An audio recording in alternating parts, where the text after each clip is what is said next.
Le JO, cher Théo, chers amis, cher public, bonsoir. L'orgueil n'est-il fait que d'illusions? Si on pose la question autrement, l'estime excessive de soi-même peut-elle être fondée sur des certitudes, sur des réalisations concrètes? Eh bien non. Pour vous le prouver, je vous propose d'étudier la différence entre la fierté et l'orgueil. Une personne qui est fière, c'est une personne qui a accompli une tâche, une mission, une œuvre.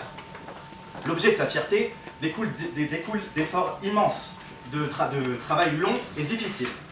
Ainsi, l'étudiant de deuxième année, qui après des heures d'acharnement parvient à obtenir un bilan comptable équilibré le jour du partiel de GE, connaît ce doux sentiment qu'est la fierté. Si la fierté suppose une réalisation concrète, l'orgueil ne nécessite rien. En effet, pour une personne orgueilleuse, le moindre petit effort est perçu comme quelque chose d'exceptionnel, un exploit qui doit être reconnu par tous. L'orgueil se fonde donc sur l'illusion d'une réussite. Dès lors, le lien entre orgueil et illusion est plutôt évident. Tout est faux quand il s'agit d'orgueil. La relation avec les autres est fausse, le succès est faux. Finalement, l'orgueil n'est que le consolateur des faibles. Pour rendre les choses un peu plus concrètes, je vous propose d'étudier quelque chose qui a priori va vous parler à tous, l'orgueil des étudiants de Sciences Po Strasbourg.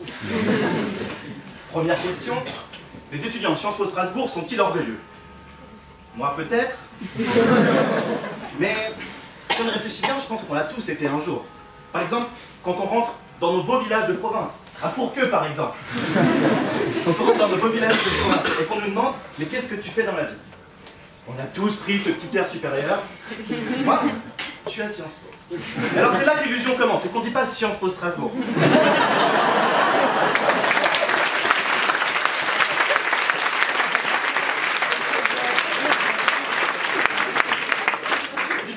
IEP de Strasbourg, on dit Sciences Po. Sauf que la question qui suit en général, elle est inévitable. Hein. Ah oui, à Paris? Alors là, il faut essayer d'avoir un peu de consistance, quoi. Non, mais tu sais, à Strasbourg, c'est vraiment merveilleux. Il y a les institutions, il y a le Parlement, il y a le Conseil de l'Europe. Et Paris, c'est surfait. Bref, tous les étudiants de Sciences Po Strasbourg, au moins un jour, étaient orgueilleux. Mais alors, est-ce que cet orgueil, il est fait d'illusions? Est-ce que les études à Sciences Po sont une illusion? Je risque de vous crisper un peu. Et je vais sûrement regretter ce que j'ai dit. Mais force est de constater qu'à Sciences Po, on apprend beaucoup, mais on oublie beaucoup aussi. Ah mais je veux dire, qui se souvient comment est-ce qu'on fait un tableau croisé dynamique? Comment on évite les biais dans un questionnaire? Comment on fait le test du qui d'eux? Personne. Et là où nous sommes aussi le réel roi de l'illusion, c'est qu'on est quand même capable de connaître un cours qu'on a découvert la veille. Mais nous ne sommes pas de véritables magiciens. Comme souvent, il y a un truc. Et le truc à Sciences Po, c'est la Dropbox. La Dropbox, cette chose qui est devenue aussi importante et utile que la présence en amphi a diminué. Finalement, l'orgueil des étudiants de Sciences Po Strasbourg est peut-être fondé sur des illusions. Mais que dans une certaine mesure. Parce que les études à Sciences Po, c'est aussi des réalisations concrètes.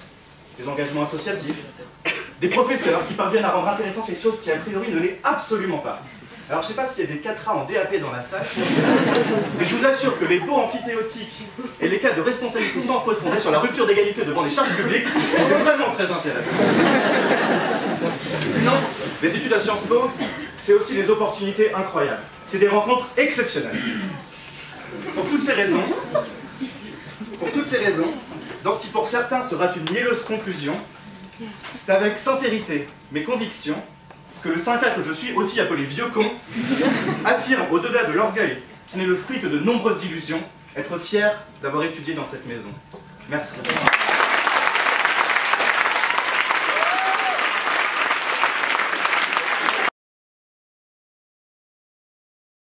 De le JO. Voilà encore un sujet tordu. Bien qu'en le lisant, je suis confus.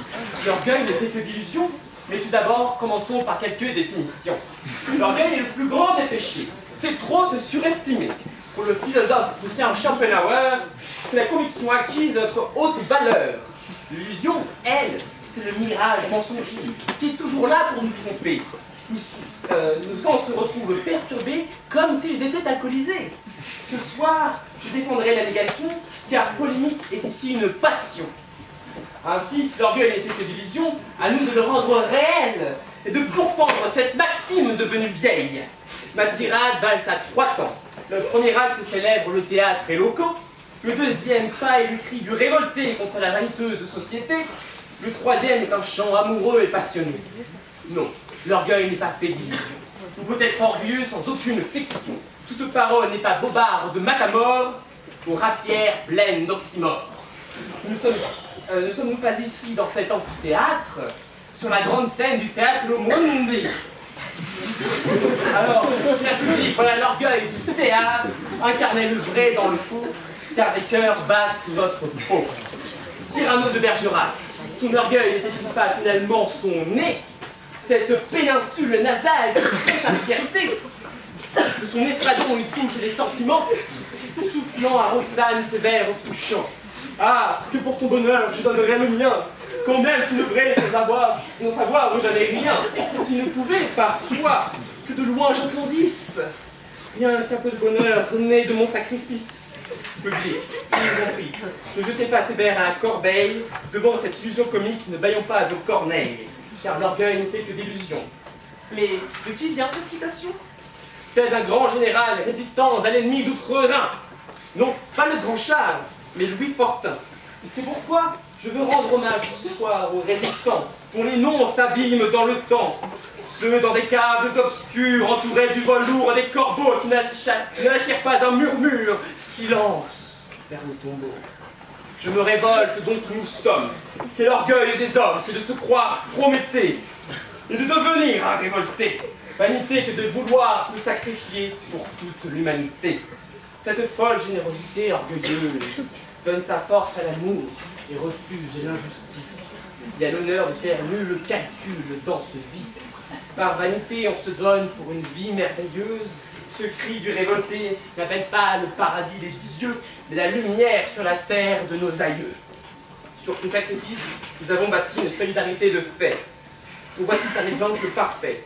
L'orgueil du Conseil de l'Europe, qui n'est pas illusoire. Il base sa fierté d'avoir été le premier à ne réclamer nulle autre gloire que d'avoir mis le droit de l'homme au cœur du vieux continent, créant des valeurs communes et condamnant les États violents.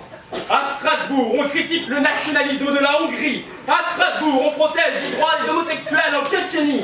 À Strasbourg, on s'engage contre la peine de mort du sultan de Turquie. À Strasbourg, on ne reconnaît pas la torture, mais tout simplement la vie. L'orgueil trop grand des empires les a tous condamnés à périr. Et ma génération a hérité de l'orgueil de la précédente. Trumpé, condamné à vivre avec la peur de la boule au ventre. L'orgueil des populismes n'est qu'un réel mensonge. Le revêt des bottes de violence, de Reich dans un sombre songe. Et face à cette haine de perlimpinpin qui s'avance et construit les murs, on comprend ici ce qu'on appelle droit. Le droit d'aimer sans mesure. Car finalement, ce qui compte, c'est l'amour. Cette bénédiction, au jour le jour, se réveille enivré de parfum. Sentir des cheveux un corps contre le sien. On est orgueilleux car on croit posséder le plus beau des joyaux créés. Il est là dans notre main, le palpitant des humains. Mais finalement, cette fierté, c'est de dire, mon aimé, il disparaît tout à coup. Pour devenir simplement nous. Puis, sans comprendre, on se sépare. L'orgueil nous brise de part en part.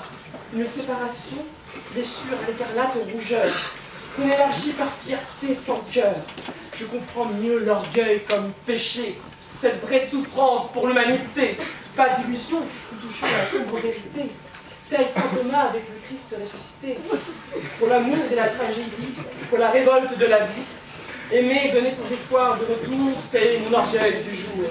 Pour que demain germent des fleurs, et pour concevoir qu'il faut que je meure. À toi, public, c'est voilà le sacrifice du tuteur orgueilleux. Il y a plus d'une minute 30. J'ai retenu au moins 2 choses. C'est que d'abord, tu as fait beaucoup de références au théâtre. Or, le théâtre, c'est l'illusion par excellence. Tout est faux, c'est une représentation permanente. Et après, je souhaiterais juste revenir sur quelque chose que tu as dit. L'orgueil du Conseil de l'Europe. Quelle horreur, c'est pas un orgueil. C'est une fierté, le Conseil de l'Europe. C'est une réalisation. Avec un sacrifice.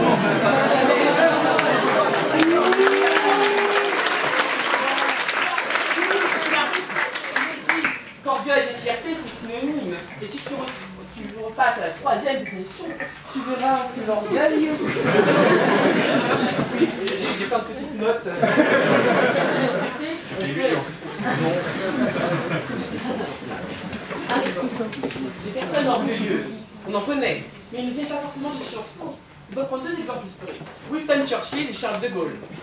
C'est parce qu'ils sont orgueilleux qu'ils n'ont pas voulu reconnaître la défaite. Ils se sont accrochés jusqu'à la victoire. We never surrender.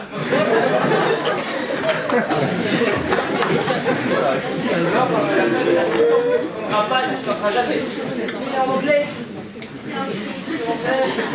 la boucle est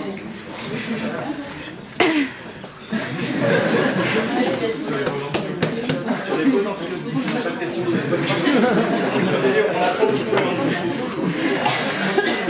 Je vous remercie.